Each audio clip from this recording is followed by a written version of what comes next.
Buenas tardes, familia. Good afternoon to everybody. We have a very, very, very special guest today, and I will introduce you to her in a minute. But before that, by the way, we're gonna do this in English because you know she's an international artist. So don't forget to leave your questions, dejar las preguntas también, los que vayáis a hacerlas en español, que Rusanda sabe un poquito solo de español. So leave your questions on the chat in YouTube, and don't forget to let us know where you're writing from. And let's jump to it. Ladies and gentlemen, the great, one and only Rusanda PANFILI. Rusanda, buenas tardes. Buenas tardes, hola, ¿cómo estás? How are you? How are you? How are you? Very good, thank you. And you? Very well, thank you. You know, just getting through these tough times. So yeah.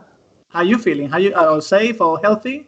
I am safe, I'm healthy. I am very much quarantined, but that's not something new for a musician.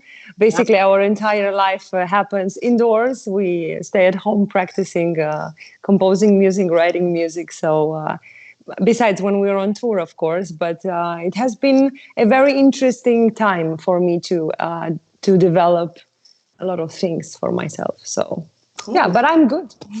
Great. By the way, thank you so much for being with us today. I didn't say that. You're welcome. It's always a pleasure having you. We go a little bit back, actually. We've known each other for like 2-3 years already, and it's always a pleasure having you. So I'll tell you what, why don't you tell me a little bit about you, because a lot of people don't know about you, about your life since you were a kid. So tell me, who's Rusanda PANFILI? Since I was a kid. Are you sure we have enough time for that? Okay, I will just make a small resume. I was born in Moldova. It's a very tiny country in Eastern Europe. And then I moved to Bucharest with my family a few years after, and I started the music school. I started with violin in Bucharest. Okay. And then when I was about 11, I was accepted as one of the youngest students at the Conservatory of Music in Vienna, in Austria. So my whole life changed a lot in that moment. I was an 11-year-old student and had to move from home, and I stayed in Austria. It's a great country for a classical musician, so I was studying classical violin as a soloist. Okay. And since then, basically, you know, I started doing competitions. I have several international prizes, scholarships, and so on. And it's basically like Austria has been my strong point of living, from where all the collaborations that I have right now were born. So I'm very happy to be here in Vienna right now. Nice. So would you say you consider yourself Moldovan, Romanian, or Austrian? I think that my roots as a Moldovan girl are very, very, very strong. So okay. Definitely that does not fade away so easily for me to feel completely, entirely Austrian or Romanian or anything. I would say I'm a person of the world. Citizen of the world. A citizen of the world. And obviously my heritage does influence my being and my way of being, but I am influenced from many things. I'm traveling a lot. I see a lot of things. So I can say that I am a citizen of the world for sure.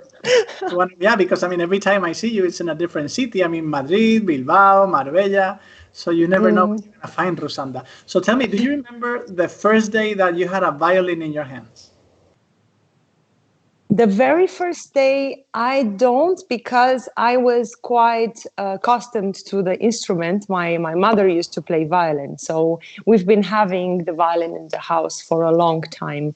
And sometimes I would just take it and imitate my mom playing. I think this is why my tendency was to play violin since I was a little girl. Seeing her and seeing how beautiful it looks like, I always thought it's such an elegant instrument. But I think that my mom really wanted me to have a healthy and long and nice childhood. So she didn't actually want me to start playing the violin until I went to the music school. So I was about 6.5. Yeah. So no worries before 6.5. After that. So I always have this question. I mean, it's probably like a stupid question, but since you were 6.5 years old, or maybe a little bit later in your career, like how many days is the longest you have not played the violin? It's quite a good question, actually. But as I don't know, probably it was maybe the longest was 1.5 or 2 weeks, 1.5 weeks maybe. with no violin. That's the most you've ever been with. That's the most I've ever been, and I think I even know when it was, and it was quite recently when I was really really tired after having 4 tours in 1 year. Wow. So it was an insane year. Actually, the last year, I've been working a lot, touring with the world of Hans Zimmer, with Hans Zimmer Live, working on my album. It's my own project, PANFILI in France, and the album is coming out soon. Working on that and also performing several other concerts. So that really knocked me down, and I had to take, I think, well-deserved vacation, Well, and yeah. I disappeared for 2 weeks or so. I still had the violin with me, but actually, I don't think I really didn't touch the instrument. Just in my perception, not practicing means anything under like an hour doesn't really count, you know? So It doesn't really count under an hour. Okay, so the I week and don't a think half so. is all a big lie. I mean, you probably been like 8 or 9 hours without doing No. This is what I'm saying. I was probably like just warming up my fingers, but it was not like proper Okay, practice, you know? makes So sense. Makes something sense. like that. So you mentioned you were on tour with Hans Zimmer live. I mean, for those who don't know, Hans Zimmer is for me is the best movie film composer in history.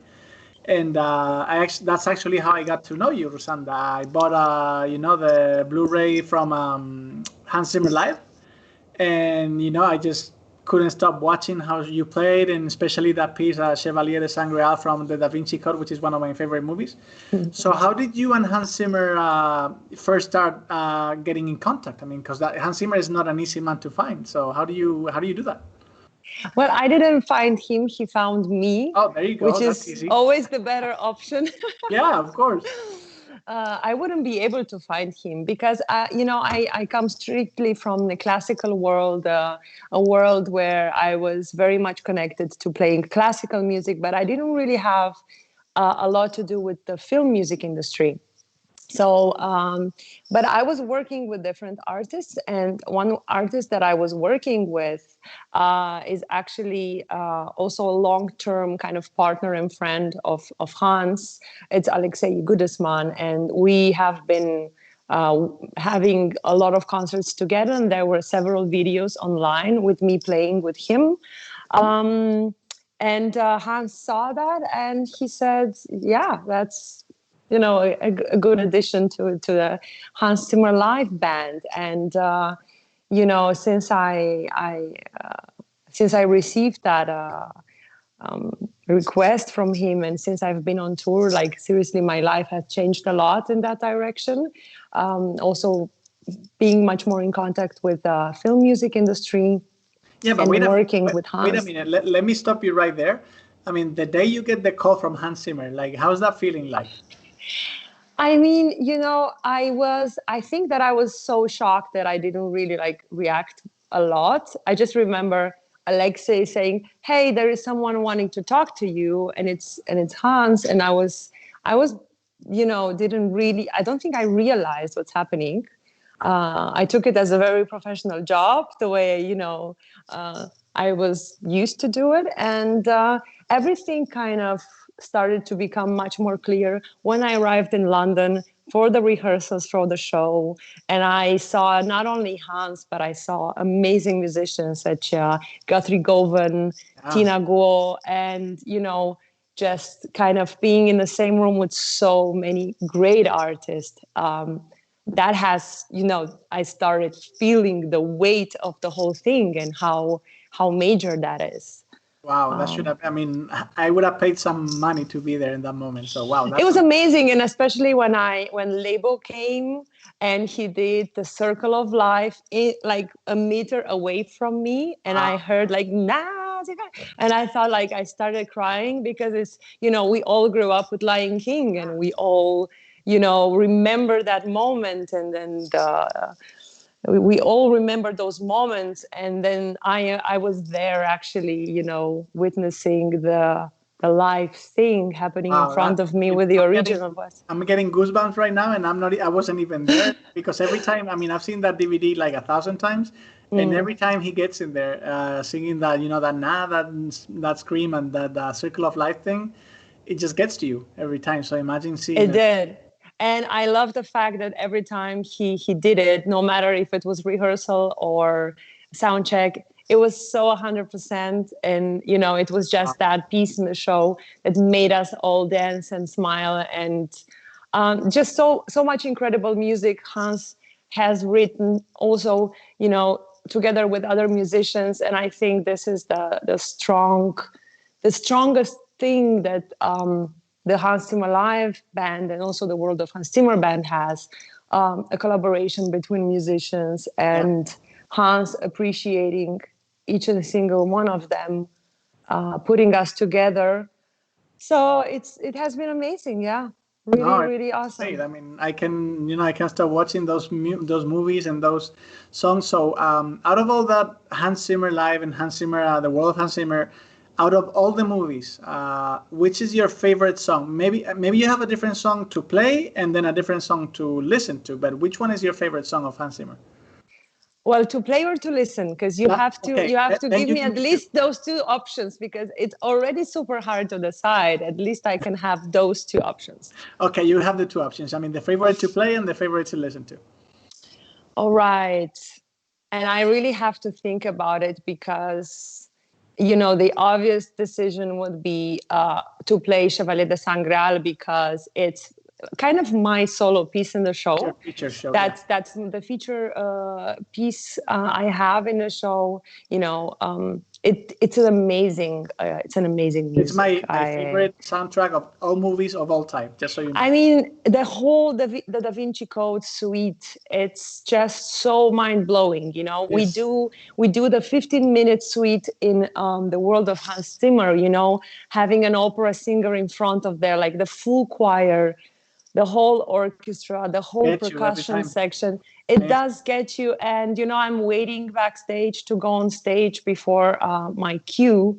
And every single time I look at the screen and at the show, and I just I get goosebumps every single time. Yeah. So I can say that that's one of my favorites. Okay. Because what I love about Hans's music, that it's so different and it has so many facets. So I would say this is one of the most classical piece that he has, right? Yes. I feel it. It's so close. It could be really a real opera, a real concerto. It's just so classical. And then there are the real fun pieces to play, like Man of Steel. I love that one. I love to hear it. I hear it all the time, even at home or in the car or when I'm driving. It's pumping. It empowers you. We have Man of Steel is the soundtrack of our corporate video that you can see on YouTube. Cool. Yeah. It's a good. Gets you going.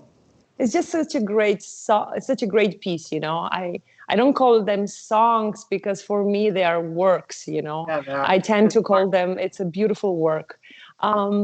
But then also super fun to play is Spirit.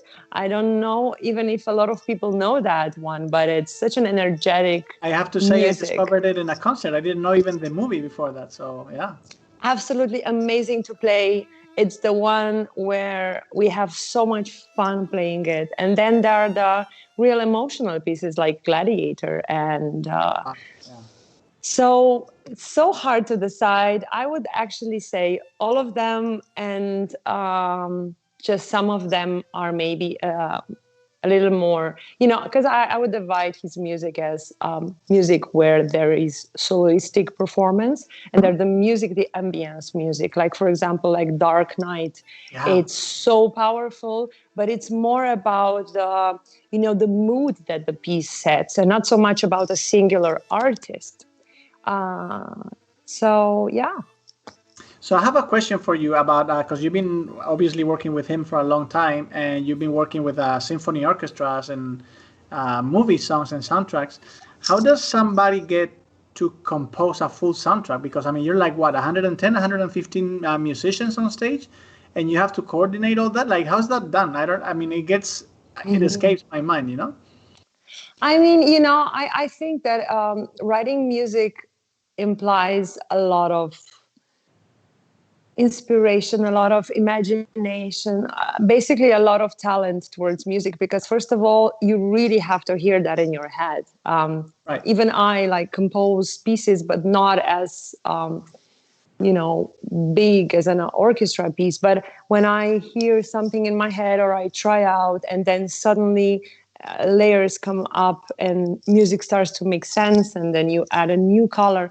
I would say it's like in different kind of jobs, you would say photography, you shoot the photo, but then afterwards you have to do the whole color grading, and you can change it so much, and you can add layers, or you can, you know, or in film is the same thing. I think everything creative, you have to have a structure, so it requires a lot of knowledge. Actually, you know, in order to write a piece like that, you have to learn so hard and so many years about the technology behind it. You know, the whole, you have to have basically the skills to do so, and then on top of that, you have to have, you know, the genius. And yeah, and then obviously you can get inspired from one thing or from the other. In a way, music is connected so much, and you know, Hans says it all the time. He gets inspired from classical music. He gets inspired from different kind of things. So there is inspiration everywhere, but you have to be able to see it and to hear it. So I think this is the way it can happen. I always remember this phrase that, and then we'll finish with Hans already, that he's like, okay, what if you put, you know, the bow underneath the chords of a violin? I mean, have you ever listened to that sound? So he gets like sounds from everywhere, right? Yeah, that's pretty impressive. So, but anyways, so tell me a little bit about your professional surroundings right now. I mean, what are you doing right now? What are you creating? Where have you been? Where are you going? I'm not going anywhere, that's for sure.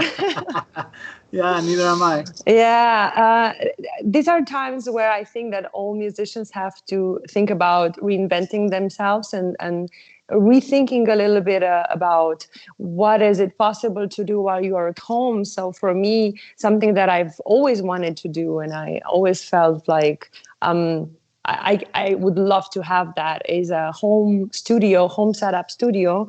I've been doing a lot of sessions from outdoor studios, but I never had my own. So I'm really, really excited to start this kind of journey. I have incredible equipment right now, being super happy to be endorsed by some high-end companies for that. And yeah, that's basically what I'm doing: composing, writing, recording for other artists. So anybody can contact me if they would want me to be featured on their song, for example, or they have a composition for violin or for more instruments, but they would like to have a violin on their track, and they can just do that remotely with me. They can just send me the files, I record them, I send them back, and this is how it's going to be done.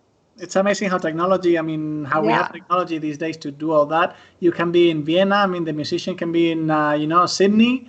Yeah. And you exchange musics, you exchange patterns and creations, and then a song is created, right?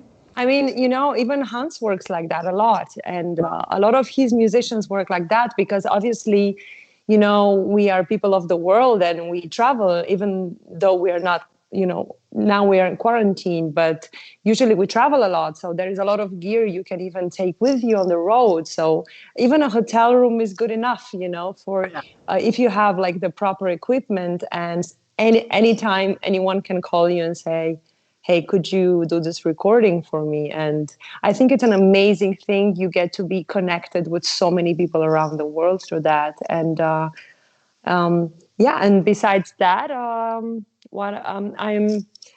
kind of practicing a lot as well. It's always a good thing to have time for that.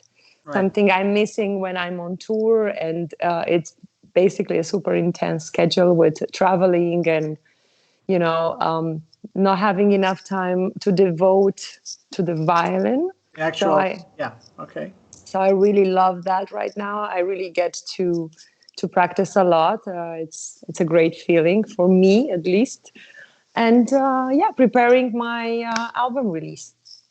So now you talk about your album release. So tell me and tell everybody, when is that coming, and when can we expect to listen to it? I mean, I can't wait. The album, because of these crazy times, I had to postpone the release for so many times. But it's crazy. Like I would just maybe also through this occasion, I would like to tell people how much also our industry has been affected by this. For example, our distributors couldn't work. So basically there was nobody in the office preparing the tracks for the digital release. So we had to postpone the release in order to have it all properly done, to have all the tracks on Spotify, on Apple Music, and all of those platforms. I'm so excited. People will have will be able to listen to the music soon, because we have been waiting quite a long time to release this album. It's been a little bit like my baby. Sure, yeah. Is it your first album, yeah? It's my first album, and it's with my heart project, I would call it like that. It's a bunch of my friends that I've been working with for a long time.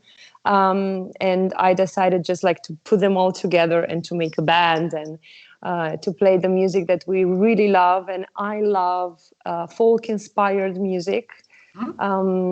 Especially, from all around the world. Maybe that also represents me a little bit as a person, that I love to travel. I love to meet new cultures. So this album combines a lot of different cultures, songs from Venezuela, Spain, Romania, Moldova, Austria, everywhere.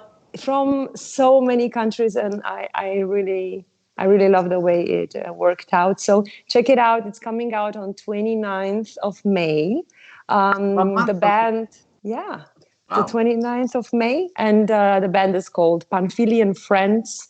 The album is named Primul, which means the first in Romanian. Primul, yeah. I thought, it's the first, so why not call it the first? Yeah, makes sense. Makes total sense. Yeah, well, I cannot wait to hear that.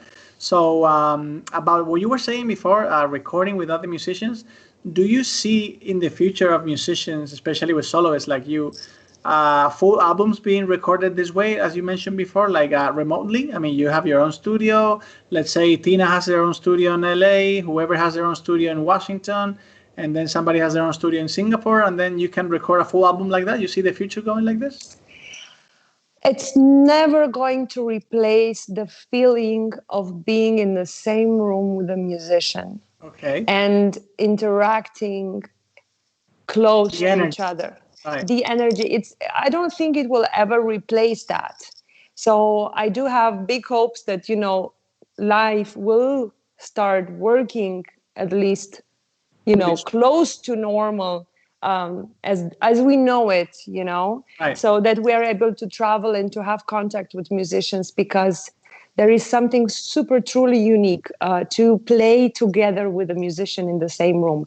But there is plenty of music that works when it's recorded remotely, because maybe a lot of listeners don't know that often tracks are being made with a click track. So it's basically something, it's a tempo that is being set in advance.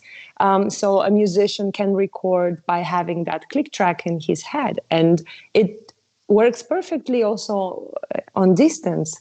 So I see a lot more collaborations working this way right now. I definitely see people getting creative and working with artists they have never worked with before, because now this is basically something we are all starting to get much more in contact with. So it's an exciting transition. It's an exciting new thing. And I think it's going to bring a lot of positive things. I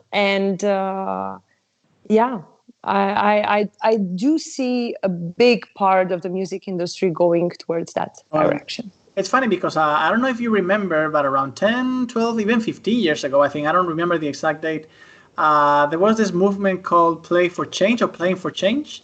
And what they did was record pieces of some songs in every city around the world, and then they put it together, and they had this Stand By Me, and this is Guantanamera, and all those famous songs. And that was like 14, 15 years ago, and it's amazing. I mean, who would have thought back then that today we would be doing that because we need to do that? Otherwise, no music was being recorded these days, right? It's pretty impressive. Absolutely. And... But, I think it brings out so many other aspects also of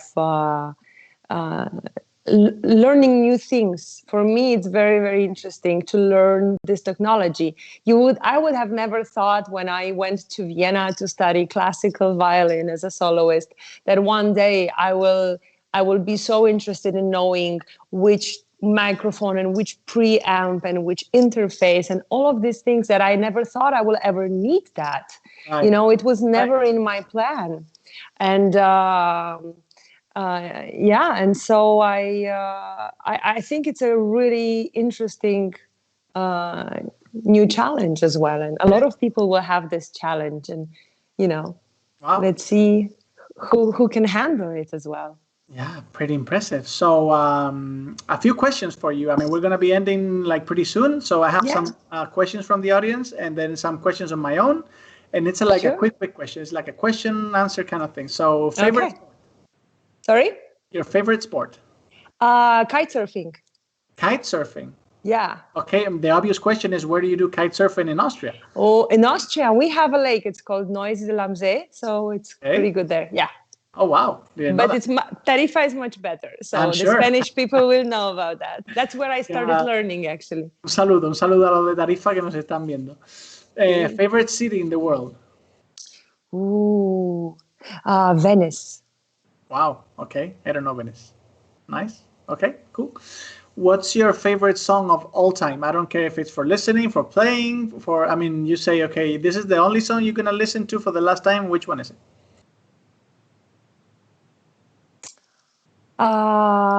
Say a Little Prayer by Aretha Franklin. Wow. Powerful. Yeah. Powerful. Favorite color? White. And favorite animal? Dog. Nice. Perfect. Okay, so that was my set of questions. Let's go to the audience. Okay. Let's go to the audience. We have a lot of people here. We have our friend, mutual friend, Anya, the electric violin. She plays Anya. Amazing violin. Todos podéis verla en nuestro evento todos los años. Tenemos también por aquí a Manu Paz Composer. Un saludo. Hello for Manu Paz. Hola. And we have a question from him, actually. He says, hey, Rusanda from Italy. My wife, me and my wife, we saw you live 4 times. Ooh, he's competing. Wow, amazing. I know. And he says, my wife is studying violin since this year and is very talented. What's the main thing she has to focus on now in the beginning? Position. To have the right position. So that if you have the right position from the beginning, that will save you a lot of hard time and mistakes with time. So like have a good bow position, have a good left hand position. But actually about this, I will be making a few tutorials on my YouTube page. So whoever is interested into knowing like my type of technique, because everybody has a different one. So my technique, they will be able to see tutorials very soon on my YouTube page. On your YouTube channel. So Manupas, do not forget to subscribe to Rusanda's channel. Yes. Rusanda PANFILI, right? Rusanda PANFILI, and if you put YouTube/Rusanda PANFILI, it's gonna appear. Yeah. Perfect. Don't forget to subscribe to Charly Simon photo channel, Manupas as well. He's got another question actually. He says, I heard you play with live with Mari Spellman and a year after with Tina Guo, and I have to say that Tina is a different magic. Is it with Tina? Is a different magic? Is it due to a special friendship, or is it because you connect with her, or why is that?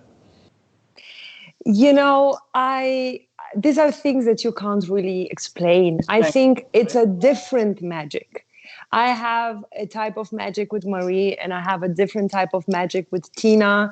And it's, before you ask me my favorite color, mine is white, someone else likes red. So I think that with musicians is the same thing. Some people feel more drawn to Tina's energy and me, and some other people feel more drawn to the energy I have with Marie. So I think it's such an individual thing. Cool. So tell me, out of all the musicians you played with already, which has been your most special one, if there's one? Oh, I don't think I should say to answer a question like that. But, I am so fortunate to have been working with so many musicians. But I have to say that one moment in my life was truly, truly special, that afterwards I went to my hotel room and I cried. And it was playing on stage Who Wants to Live Forever and We Are the Champions with Brian May next to me. So that was definitely a moment, because I grew up with I grew up with that music, and this was just so surreal for me, because I never ever in my whole life thought I will be there, So that was truly magical. And in the same night, just to top it, I was playing with Steve Vai and with Hans Zimmer on stage. So, and Buzz Aldrin was kissing my hands. So it was just an insane night at the Starmos Festival. And I think that was the highlight of my life, definitely. Cool. And out of all the musicians you have not played with, which one would you like to play with soon or sometime in your life? Ooh, I wasn't ready for that question. Ooh, I'm sorry. It's okay. It would be so hard for me to, there is an artist I would really, really love to work with, and that would be Lady Gaga. Okay. I don't know why. I feel like her energy is so amazing, and she's such a great performer. She plays the piano. She sings great. I would so love to have a duet with her. Just to have it. I don't know. I don't know. It's super far away from me. This is why maybe I dream about it. Oh, if you keep visualizing, you are such a talent that everything is gonna everything is gonna become real for you. So anyways, Rusanda, so we are finishing now. So thank you so much for your time. Really, I know how tough your times are and how difficult it is to get a hold of you. So thank you so much for being with us here this week. You are very welcome. Thank you for the nice interview. And to all the listeners, don't forget to subscribe to my YouTube channel, because I will be posting a lot of quarantined videos I'm making right now, and releasing a lot of music. And of course, don't miss the release of my CD. Cool. So anyways, for everybody that is watching, remember this is going to be here on YouTube. It's going to be recorded, so it's going to be here forever. So if you have some question, or if you have anything you want to ask Rusanda, please do in the following comments or in the following chat, and we'll be happy to send it to her, and then she can reply to you directly. So anyways, so I will see you next week. Nos veremos la semana que viene con otro súper invitado. En este caso será español. So nothing else, Rusanda. Thank you so much, and I will see everybody next week. Muchas gracias. Un saludo. Ciao. Stay safe.